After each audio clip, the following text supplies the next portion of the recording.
मुशावरत से किए जाने वाले फैसले अमूमन अच्छे ही साबित होते हैं, लेकिन मशवरे उन लोगों से लें जिनकी अपनी ज़िंदगी काबिले रश्क हो।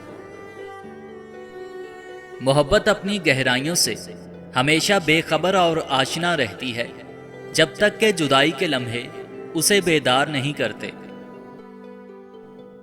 बाज़ औक़ात हम अपनी अना की वजह से एक दूसरे से रूठते रहते हैं, जबकि हमारे अंदर का इंसान सुलह चाहता है।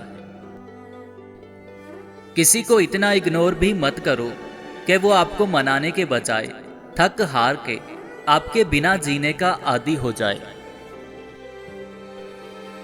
कभी कभी ऐसा भी होता है कि सुकून के लिए दवा की नहीं बल्कि किसी के मोहब्बत भरे लफ्ज़ों की अशद ज़रूरत होती है। अगर लहजे शीरीं हों तो लफ्ज़ शिफा देते हैं। मोहब्बत तो नाम कुर्बानी का है।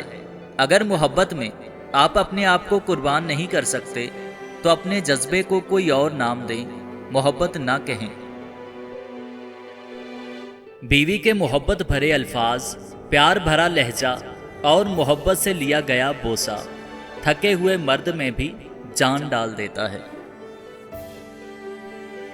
अगर शादी के बाद भी बाहर मुंह मारना होता है और अगर आपका एक औरत पे गुजारा नहीं होता और बीवी के नाम पे काम वाली चाहिए, तो आप घर में काम वाली रख के बाहर अयाशी करें, मगर निकाह करके किसी मासूम को ज़हनी मरीज मत बनाएं।